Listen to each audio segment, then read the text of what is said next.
Everybody remembers their first wave, whether it be in the ocean, their first break in business, or their first big win. I'm David McClymont, a former competitive surfer now turned C-suite executive leading the Palm Beach Symphony into its 48th season and your host on the Waves of Success podcast. This show is brought to you by IYC Yachts, Chervaux, and Square Grouper. Produced by Indie House Films. Hey everybody, I'm David McClymont, your host of Waves of Success. And today we have an incredible guest that I'm thrilled to have with us today. George Hines, who's the founder of George's Music, is also the chair of Tiger 21. And we're going to be talking a little bit about leadership and a little bit about entrepreneurialism. George, thank you for being on Waves of Success. Thank you very much for having me. It's my pleasure.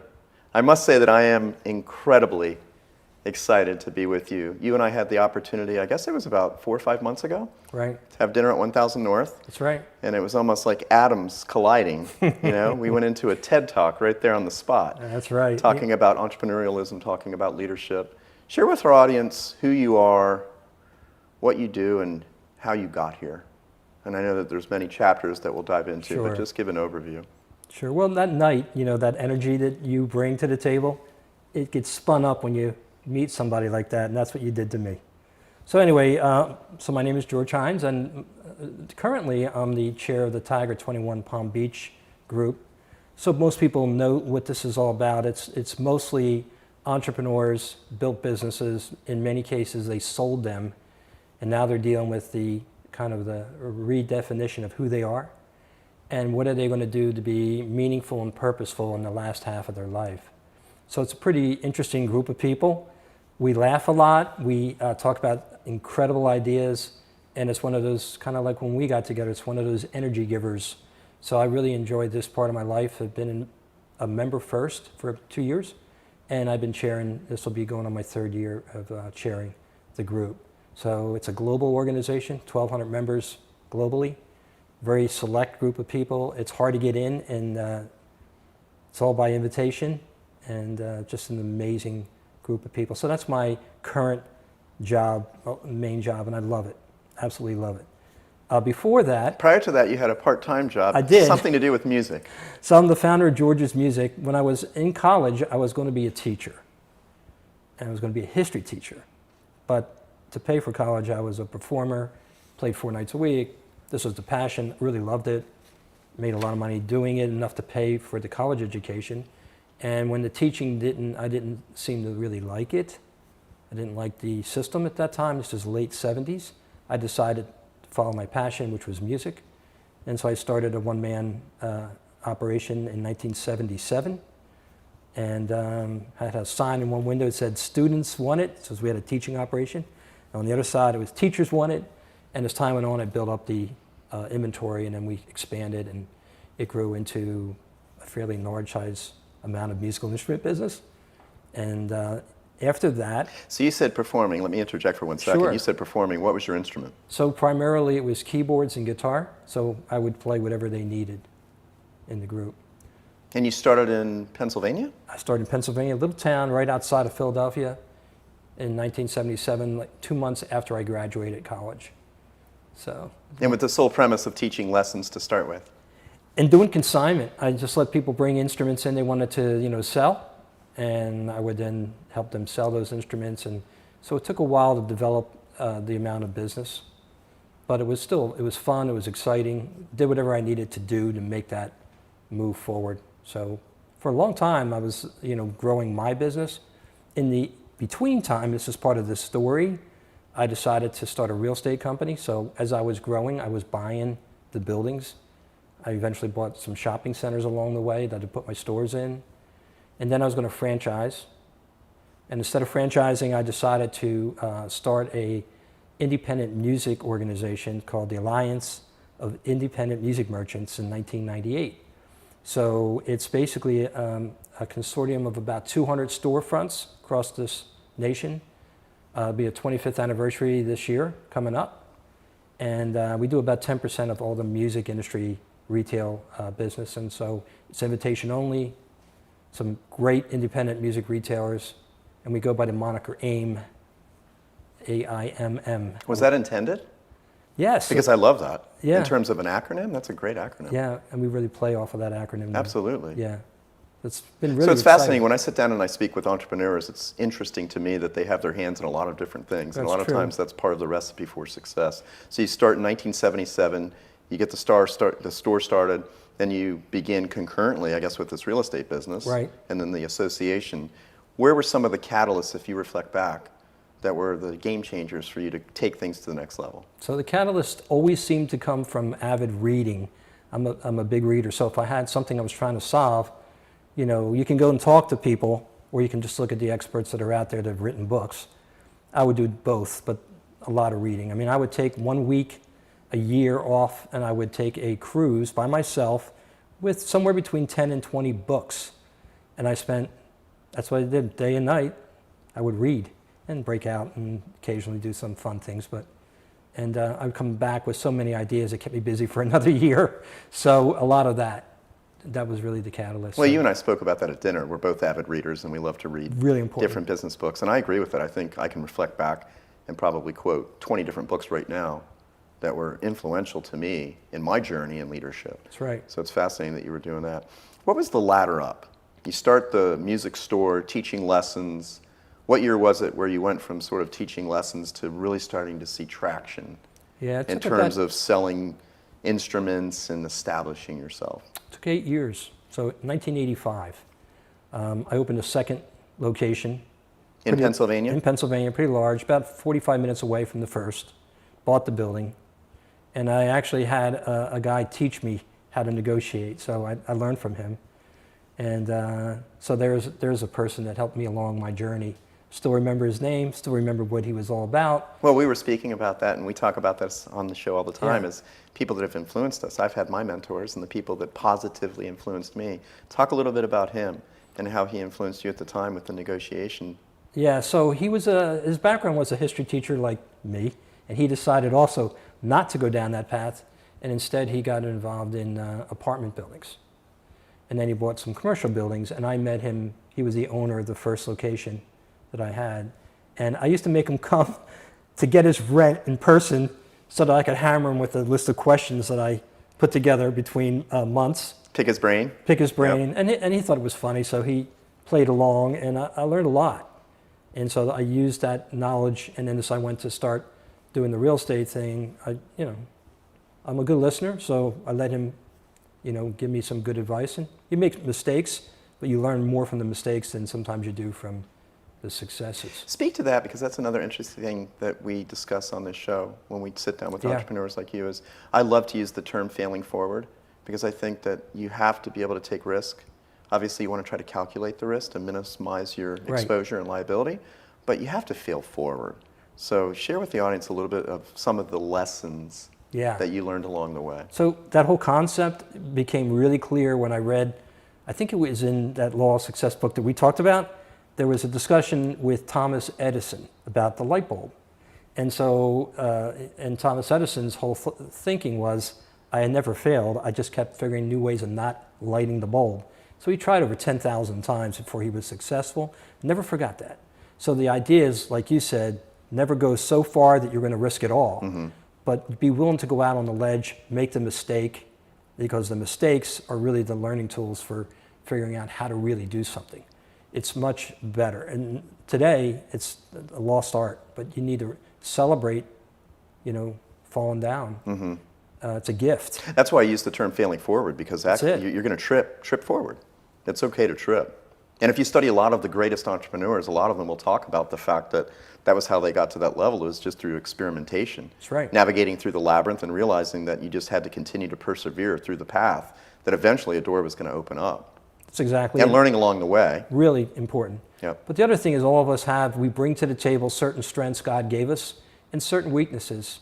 Awareness and knowing your blind spot is really important. So, I always had confidence that I would build a relationship within the company with people that I knew would be open and point out you might be missing something. And so the way to do that is you got to keep humility in everything you're doing. You got to be willing to be vulnerable and let someone have that authority to kind of help you before you make a fatal error or a major mistake that can be negative impact on your growth. You and I spoke about that at dinner. One of the key ingredients to success in running a business is starting with who, then what, right? Getting all the right people on the bus and then That's right. getting them seated in the right position, to your point. And if you study Steve Jobs' autobiography, he talks about that a lot. Yeah. About making sure that you look at what I like to call areas of opportunity.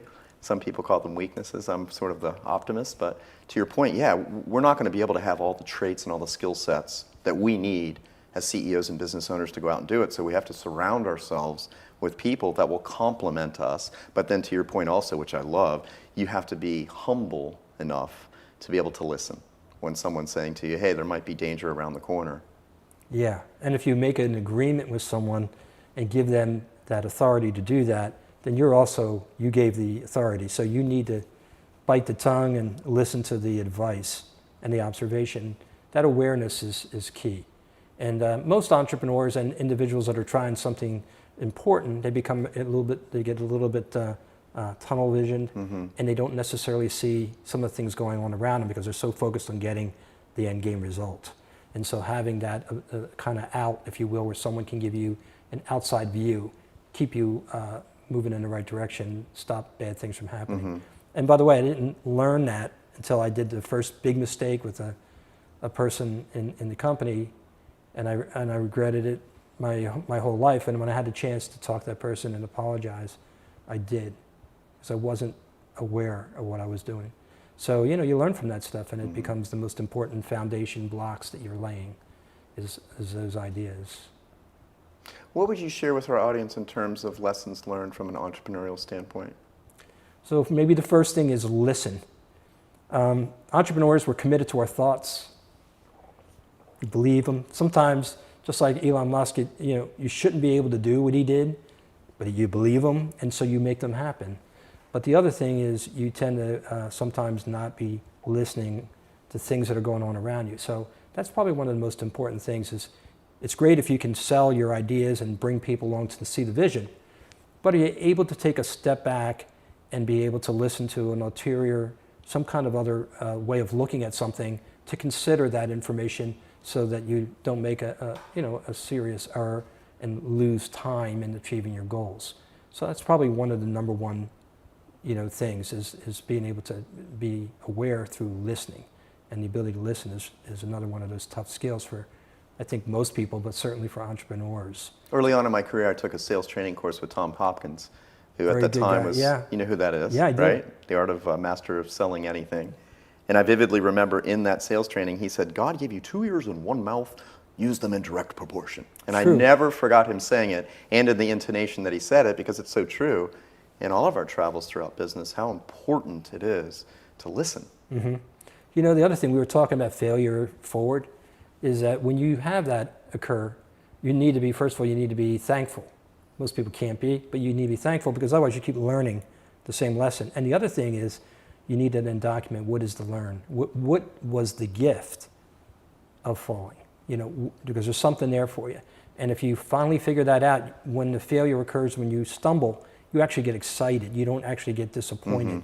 But it takes a long time to get your head to the place that is seemingly a good thing. That's a paradigm shift. Totally. I like to call it the dead autopsy. Yeah. So anytime that I have a learning opportunity, I love to go back and almost like an autopsy, I'll autopsy it.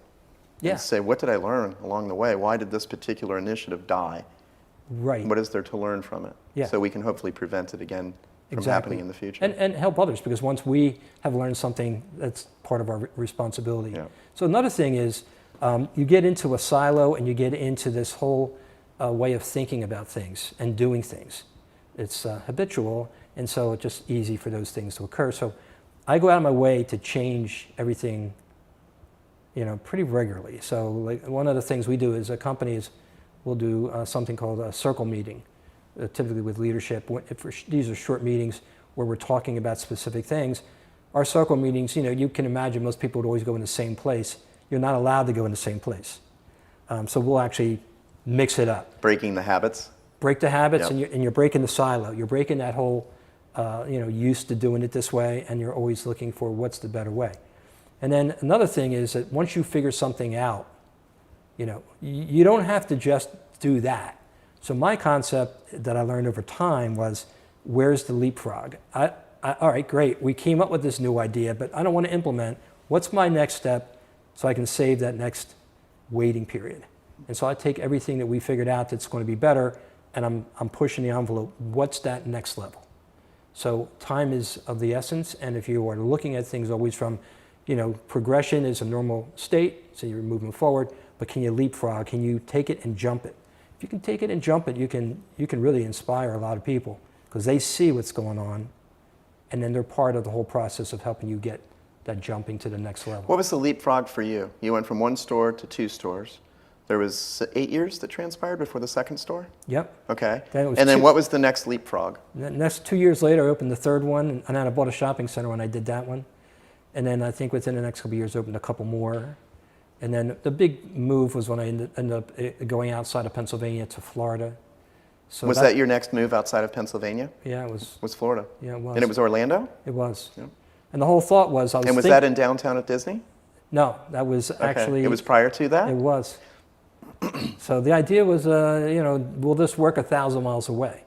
And so one of the things I was working on. And that's a leap of faith. It truly is, right? Because you have logistics, right? Right. There's a lot that goes into that. Mm-hmm. Yeah, so you got to get your systems down. Mm-hmm. So I'm a big systems and process guy.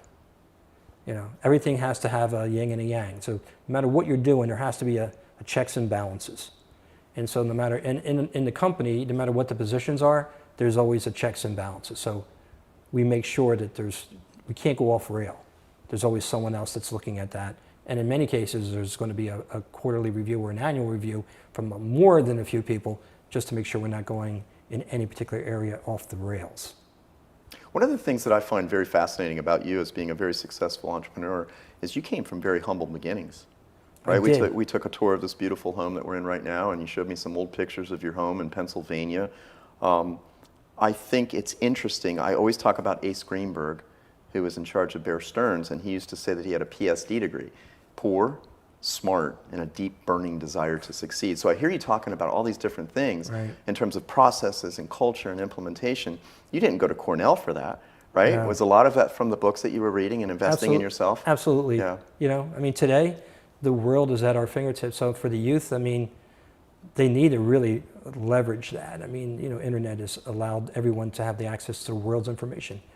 So I think it was in the book that Bill Gates had put out recently, was talking about the changes that are going on with really people in the world. It's moving up because the technology has allowed people. Accessibility. Yeah, it's allowed all of us to really move forward. And so many times people are looking at the lack. We really need to accept the gain. There's a lot of great gain going on. So I would agree with that. Yeah. Right now, we could go onto our device and probably look up almost anything. Well, I must have over 50 channels on YouTube. 20-30% of them are motivational channels. I get inspired. If I want to get inspired, if I want to know what's going on in technology, I got a couple of people that they're my faves. I'm going to go to them. So there's one called Cold Fusion TV. I just think it's just a brilliant brain candy channel, and he's always looking at new things that are happening. So those are the things that kind of keep me always looking forward. I don't get caught in a rut. Don't think that what is happening today is what's going to happen tomorrow. Where's the progression? And I try to find the positive, because the fear-mongering is a debilitating thing for people. Mm-hmm. And for an entrepreneur, it's a death. Because if you fall into anything that's like fear and that false evidence appearing real, right? Mm-hmm. Acronym. We use that in surfing. It's true, all right? the time. Oh, it's absolutely true. You lose true. the confidence, right? It's all in your mind. Yeah, and then you lose your momentum. Yep. So confidence, momentum, can't lose those if you're trying to do great things. You got to have the high confidence. Sometimes that will appear arrogant, but you need to be committed to the thought. Mm-hmm. And then you really got to make sure that you're always looking at how you're going to push that forward. I've had many great mentors in my career, and I had one tell me about 10 years ago, David, use the windshield in direct proportion to the rearview mirror. And I never forgot it, because it's to that point of paradigm shift, right? If you're continuously looking 80% through that windshield onto the next opportunity, to the next goal, of course you're going to look back in the rearview mirror to learn, right? If you hit something in the middle of the road, you're going to look back and say, what did I hit? How do I learn from that? But look through the windshield. Yeah. To be forward thinking. Yeah, and they tell you if you're almost, on the track, if you're a racer, always always look at where you want the To the next cars corner. to go. Right. Don't Not ever, straight in front of you. Yeah, I mean, you got to make sure you're clear about where your destinations are. And that's the biggest challenge when you're communicating, from an entrepreneurial standpoint, is getting people to actually understand destination thinking. So I don't do things without clearly understanding what the end game looks like. Then I work my way back. And that became really clear when I was listening to how Elon was talking about how he was, doing some of the technology breakthroughs. It's pretty much, you're looking at what's the result look like? If you can get a clear view of what that is, now it's just a matter of working it back, trying to figure out how do I get there. It's just like if you and I want to go somewhere, put in the GPS. It's a very specific place. Otherwise, we don't know what roads to take. So it's the same thing in life. What are you seeing? What's that destination look like? One of my many favorite authors is Dr. Stephen Covey, Yeah, The he's 7 great. Habits of Highly Effective People. And one of the habits is to begin with the end in mind, right? To your point about that. And then I went to Purdue and got my Six Sigma. And during our dissertation, we studied Toyota. And I found it very fascinating that Toyota, at that time, didn't title their tire assembly people.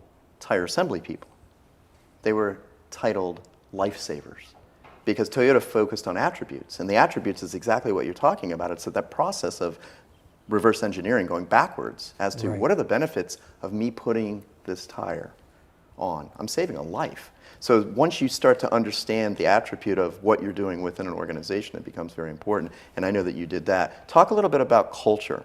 Because you and I were talking, we could probably do a whole nother podcast on culture, but you and I are very huge believer. Yeah. So just Mike, you talk about listening to these different YouTube channels and having different channels that inspire you. Right. How do you inspire your team, and how do you create culture within George's music? So for me, it's redefining what is my real main purpose when I'm working within the organization.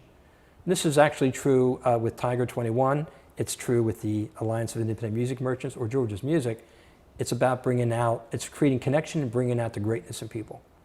And so you can't do that unless you're really kind of getting to know what you have, and then you're seeing where's the gift, what's the strength they got, how do I help them bring that forward? And so that's kind of the direction. I think you and I talked about Gallup with Strength Finders too, didn't we? We did. Yeah. Yeah. Because that's another great tool, to your point about identifying team members. Not every team member is going to be perfect. They're going to have their strengths and their areas of opportunity. But to your point, it's how do you really focus in and hone in on those strengths to bring them up to a new level? It's really important. The other thing is that in any business, there's the transactional side and there's the important side. The important side is what is the impact that this business or this service that you're doing is really, really providing. So you got to have a good, clear vision statement. You also have to have a mission statement, which is a little different.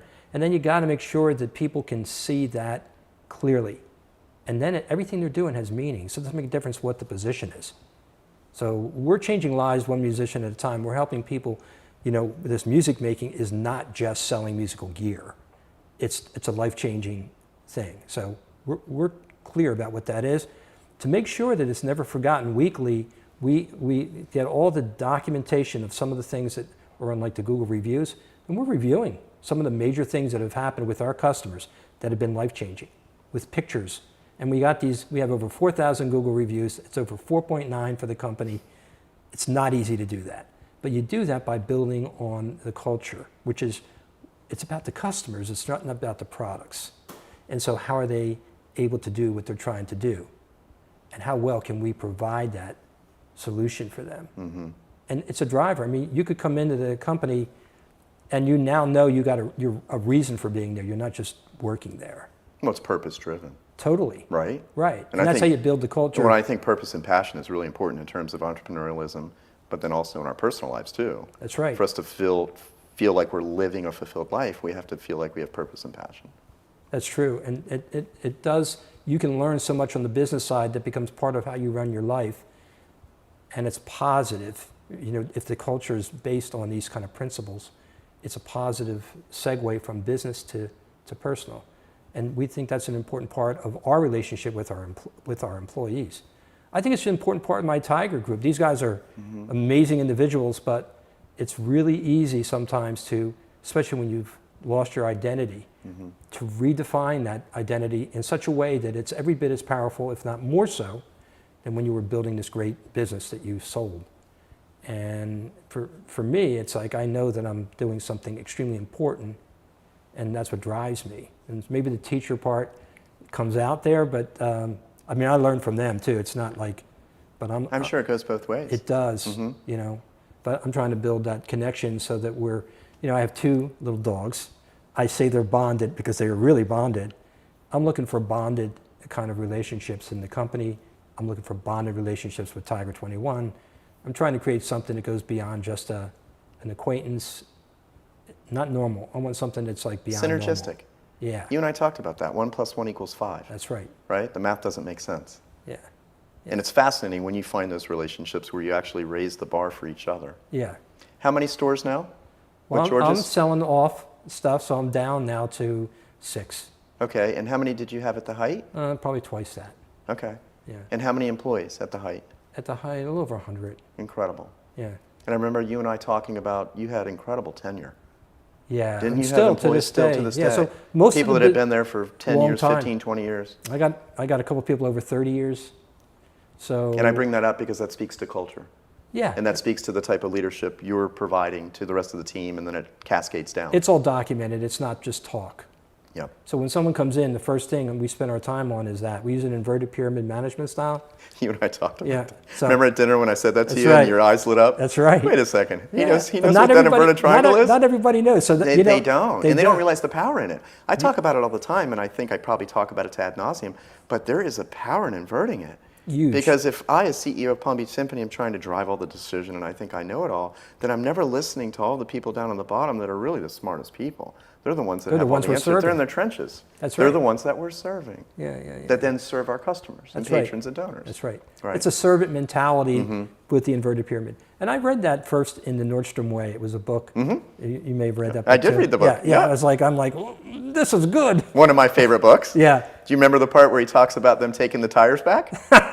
Yeah, it's pretty amazing. And they since I didn't transitioned even- from the old tire store? Yeah. Someone came in with 4 tires. I know, it's And pretty they amazing. said, I heard you have 100% guaranteed take back. Yes, we do. All right, here are the 4 tires. No problem. That's right. We just don't sell them, but hey, Yeah, bring right. them back in. But it was a great story. But those are the inspiring, stories that you sometimes read about, and they just impact you. But it's funny. You and I have met many people, and some of these people have said one thing they didn't even know what they were necessarily saying would be that impactful, but we heard it and it made a difference. And same with us. We're saying some things to people. We're not aware that, gee, that was important, but they are. And occasionally, I'm sure you, like me, you'll get people that'll get in touch with you and say, gee, you said this to me so-and-so long ago, and it's really been important. And I don't know about you, but those kind of things make you... Critical. I preach them all the time now. Yeah. So I worked at Bear Lakes Country Club for 15 years, as you know, and we had a member there that worked at AT&T. And he worked with Harold Janine, and he helped scale ITT, which then became AT&T.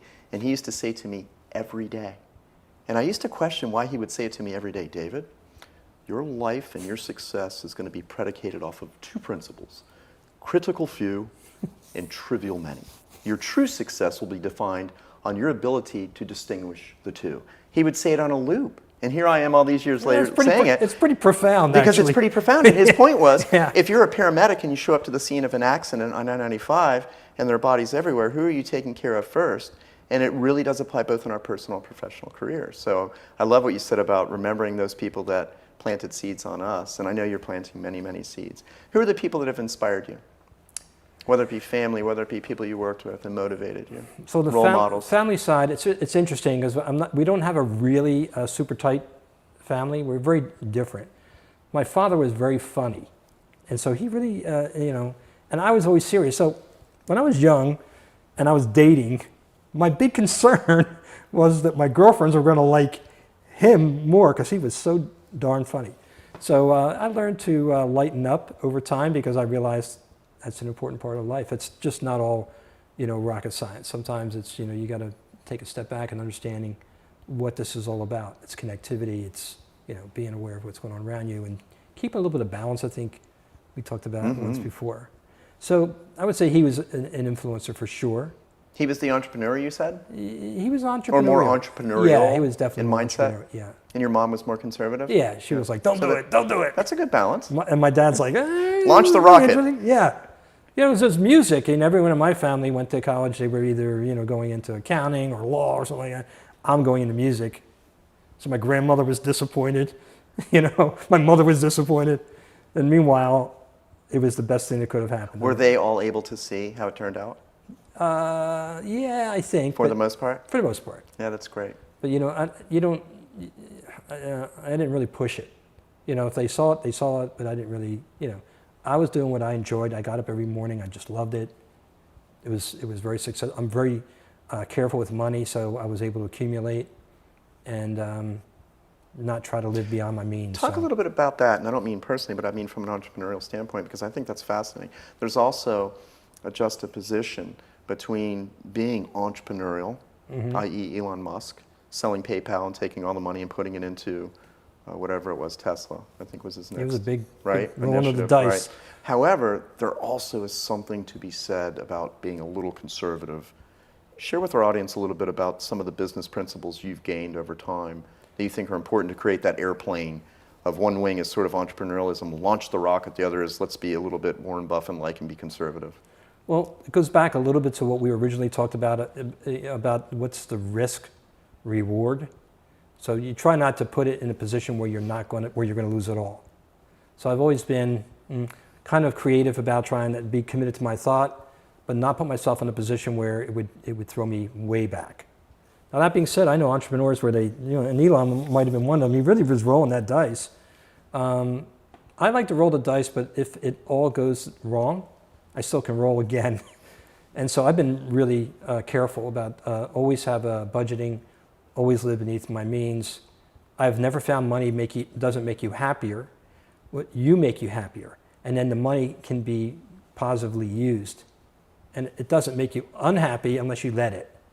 But it doesn't necessarily make you happy. So it's a matter of trying to understand it's a tool and it's something to be properly used. So when I was even growing the business, I would leverage if I was buying a piece of real estate and so forth, but I was never leveraging to the point when any of the financial events occurred. I always had just tons of money ready. I always thought there's going to be something that's going to happen, and it happened in 2001, happened at the end of the 90s, happened in 2008, happened in COVID. And when COVID hit, I got together with my wife and some of the leadership at the company. I just said, look, I'm going to start looking at how long we're going to be able to keep this going, but I don't want to lay anyone off.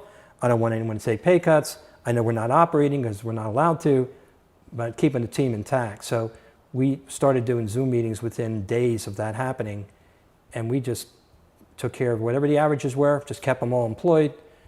We worked with them over the next couple of weeks to start being clear what was going on, and we were able to almost maintain everybody. We had a couple people that had family out of state that decided to go back to their families, but other than that, they all hung out with us, and we just banged through it. In 2008, same thing. In 2001, no one was traveling to Orlando. It was a ghost town because we were doing a lot of business with the international and tourism. There's nobody there. So we just got together, went out and had a party down at Disney. You bring when adversity occurs, two things can happen. You either push apart or you pull together. And so I think the opportunity is greater when those adversities happen to pull people together. And they do, for the most part, understand and appreciate that ability to bring them together. And it makes you feel more bonded with the people you're working with and you're fighting with every day to make everything better. So it's kind of that kind of thought process. I agree with that. We went through a similar situation, as you know. March 2020, we had 2 remaining concerts of our season. And we made a decision, we, the board, the staff, the administrative team, that we were going to continue to pay those musicians regardless of the fact that we didn't have those concerts. And that was a really big investment for us, but we felt it was so important. And then from that point forward, we mobilized with the entire team and sat down, to your point, and decided, listen, how are we holding hands and getting through this thing? And now, as a result of it, we are so much stronger. It's really interesting how tough times will actually make you pull together. And while you're going through them, you don't necessarily see where the end game's going to be. But, hindsight is pretty nice. It is. But you can kind of see that was an opportunity. It really wasn't the obstacle it looked like it was. So, what inspires you? And what has inspired you? So, I think my wife, we have a good relationship, so I just, love her. My dogs, because they have the base level of love. They know how, the one dog, when I come home, First thing that dog does is gets a toy and will run around the house with the toy. Without exception. I could be gone for 10 minutes or 10 days. That's what's going to happen. So, understanding that kind of thinking and that base level of, let's get real. There's some basic things. And then the pure love that they kind of show. Unconditional. Yeah. And then just, the people that I work with inspire, because I look for the good. So I found that the same with, everyone has friends that have good points and bad points. If you focus on their bad points, they're not going to be your friends very long. And so you focus on the good, and you're aware of the things that may not be as good, but you focus on the good, you normally can get better. But if you try to be balanced and focus on them both, you're probably going to be pretty unhappy. And that's true in life, that's true with friends, that's true with businesses. That's true in business, it's true in everything. Pretty much. And that goes back to what we've been talking about all along, which is paradigm shift. If you just shift your paradigm a little bit. Do you remember the page that was in Dr. Stephen Covey's book, and it's a picture of a woman? And if you look at it in one lens, yes. If you look at it really quickly, it's a 90-year-old woman. A witch almost. A witch almost. Yeah, and if you look at the other one, it's stunning. And it's a 25-year-old beautiful woman. Yeah. And it's all about that paradigm shift, to your point about really looking at people that you work with, looking at people around you in your personal life, and really trying to focus in on that strength finder philosophy that we all have areas of opportunity. None of us are perfect. And that's probably why we kind of hit it off when we first met and went and talked. Mm-hmm. Because you're looking for people, if you're like that, you're looking for people that are also looking to be that kind of positive influence. And it's important to be associated with people that'll keep that positive energy moving forward. There's a lot of the other out there. There sure is. Yeah, and you got to figure out how to focus on keeping that momentum. Well, I'm a big believer in the law of attraction. That's and the law of attraction in terms of surrounding yourself with people that are going to take you to higher ground. And I have experienced that there's a lot of truth in that. Yeah, really, it's a foundational It truth. is a foundational thing. Yeah, you can define your success by the 5 or 6 people that you have around you. Pretty much. And it's true. Yeah. It really is. Yeah, and if you want. And conversely, if you have 5 or 6 bad people around you, then bad things are going to happen. That's right. And they're going to drag you down. And conversely, if you have 5 or 6 really good people around you, then all ships raise higher. Unfortunately, they're not teaching us this in the educational system, but these are really, really important things so our ability to help others see those things is really needed, because there's not enough of that. We don't get press on the good. You only get press on the bad. Mm-hmm. And there's a lot. Well, that's a lot of what I like to share on Waves of Success, and a big part of why we created the podcast. And the feedback that we've received from the audience to that point is incredible. People, I think, are thirsty for some of these lessons, both in business and personal. Yeah, it's really important. What do you do for work-life balance? I always love to ask this question, other than chasing the dogs. It's good. Well, you know, I'm a musician, so I still play. I have a baby grand piano from, it's a Yamaha Conservatory model. I really love it. I guess like it a lot is better. But I can get into another world. Play music. I'm like, yeah, I can do that, and my whole mood will change in 10 minutes. Do you still play guitar? I still play guitar. What will you play more, piano or guitar? Piano right now, and it's changed a little bit. So I had a couple of health issues back 8 or 9 years ago, so it changes how you start looking at your free time. But that's probably a big part of it still. And then the cars, love cars. I like the people that love cars. I like hanging out with people that are into the cars. So belong to a couple of the kind of clubs, and you do a lot of those events with other people that are into cars. So that's big. I like this Tiger thing, because we get together and do a lot of stuff outside of our meetings. How often do you meet? We meet once a month, typically at the Breakers Hotel. All year, or will you take a reprieve in the summer? No, we're all year. Now, we'll spend half our year at Breakers Hotel and the other half at Trump International Golf Club, because of the seasonal aspects of it. And it's just people are flying in. I mean, I got probably half a dozen members that literally fly in from all parts of the country. How many people will attend the monthly meeting on average? Tuesday of this week, we had 21 people, 17 in person, 4 of them were on Zoom. We have a very sophisticated conference system on Zoom that we use. And the energy is pretty over the top. So we meet in the morning, and we don't really leave there until somewhere. We finish at 4, but we always spend about an hour afterwards just hanging out with each other. So, and then the night before, we were at one of our members' homes in Palm Beach. He's a musician, by the way. It was really cool. And then some of the people in the audience from the group, there's like 5 or 6 of us that play, and so we got up there as well. So, and we had spouses. So it was an awesome connection type event. It's really cool. Well, electricity, where you feed off of each other, as we've talked about. Yeah, and you get. And I love that you're trying to make a difference too. I always talk about that, and I know that it's a term that's overused, but for the people that I feel really understand making a difference, there's a power in that. And whether it be one-on-one, whether it be as you have a group of the Tiger 21, and the fact that a lot of these people, to your point, are transitioning, that's a tough time. It's You really said they hard. lose their identity, and they probably really do. For 20 years or so, however long they had that business or that position, that was their identity. Yeah. And now what's next, and how do I continue to make a difference and be purpose-driven and passionate? Yeah. You know, I see actually, because I've seen this now over a dozen times in the last couple of years, there's almost a little bit of a depression that happens to someone when they're I've so seen it. used to, doing something the same way. When I worked at the club, there were a lot of the members that would sell their Yeah. businesses highly successful. yeah. And for the next 3 to 9 months, they were a different person. So I really focus on that. So That's terrific. Normally I'll see it before it happens because they're part of the group. That's happening a lot of times when they join. I try to set them up in advance to make sure they're talking to someone who's already been through it. They're having that conversation so that they can get their head straight before it goes a little bit wonky on them. So there's a mentorship throughout it. Yeah, I mean, try to connect them with each other. Really important, not only for things like that, but then there's family dynamics that happen. Occasionally there's divorce, there's health issues, things like that. These are the issues where you really can't talk to too many people. And this is a peer group. They can be really open with each other, and we're really tight. We don't talk about anything outside of what we talk together, so that people can feel very open. There are many sayings for people that are on top that it's lonely on top, and there's a little truth to that. Yeah, Because I think you get to the top, you don't feel like you have someone that you could come talk to about some of the things that scare you. It's true. You also don't Whether it want be from a business standpoint or personal standpoint. True, and you don't want to share certain things. No, you don't. My cars, I can't feel comfortable driving them, except to other people that are similar. Right. Otherwise, you feel like you're, forget that. So I just love the cars. So you need these kind of excuses are good. Although I would love to share with our audience some of the video of those cars because they're pretty amazing. If you want to clip on something, they're fine. Okay, good. And with the music too. I can do that too. So the other thing I wanted to talk about, which is very personal to me, is our location. Right. So this location is very personal to me. We are right now on the Jupiter Inlet.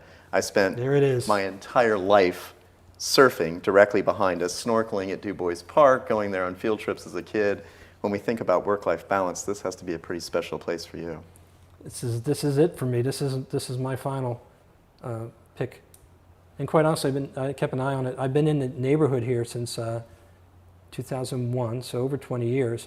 And when I had seen this particular property come on the market because of where it's located, I was very excited. Are you going to be okay with me paddling up and asking for iced tea or lemonade? Anything you need. Okay, good. Put Because I know the location now. That's great. Just put a doorbell on the back. You got it. You could do that. Anything else you'd love to share with our audience? No, I think the only other thing is that, there's a lot of talk these days about rights. And so I was a history major, and I wanted to be a history teacher. So it's interesting because along with rights is responsibility and accountability. So they go hand in hand. They're not independent of each other. And so no one talks about the responsibilities and accountability that we have for each other. It's not just always about us. So, interesting thing to think about. There's a great YouTube video by Jordan Peterson specifically on this topic of responsibilities and rights, so that there's always that balance in everything. And this is the part that allows us to feel really good. As we move forward, if we can accept the two pieces, we can be a positive influence on everybody.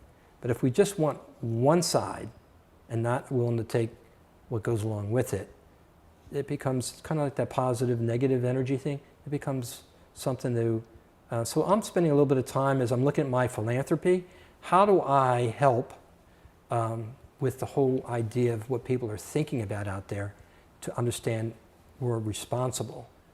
And we have rights, but we have responsibilities that go along with those. And those things are what make us greater, on this planet and the things that we're doing. So, just something that recently I've been kind of working on. And then on the philanthropy side, I think trying to figure out how to get people to be involved in directing their philanthropy while they're alive. So, if there's older people that are listening to this or that are inspired by, giving, how can they make sure that they're doing that where they can actually be not just financially, but possibly even in other ways involved in the things that they want to do that will positively impact their areas. And whether it's here in Jupiter or Palm Beach or Tequesta or any of these areas, there's needs. There's needs everywhere. And it's kind of like food, closest to the ground is the best food. If we can figure out how to really help the things that are going on directly around us, and we all do that, then the world's going to be a much better place, and it's much more efficient. So there's kind of my final. Well, and there's power in numbers. Yes. And what you said is very achievable. Yes. But it starts with one. And I want to thank you for everything that you do, both with Tiger 21, Thanks. for supporting the community in the many different ways that you do, and for being a great mentor to me. I've really enjoyed getting to know you, and I look forward for us to continue our journey. Thank you, and David. thank you for being on Waves of Success. You got it. Really enjoy it. Appreciate it, David. Yeah. Well, everybody, that wraps up today's episode of Waves of Success. I'm David McClymont. I'd like to thank our guest, George Hines, who's the chair of Tiger 21 and also the founder of George's Music. Please make sure that you follow all of our channels, subscribe, like to LinkedIn, Apple, Spotify, YouTube, and until next time, make sure that you catch your wave. If you've enjoyed this episode of Waves of Success, don't forget to like, follow, subscribe, and share. We'd like to thank our sponsors, IYC Yachts, Chervaux, and Square Grouper, and the production team at Indie House Films.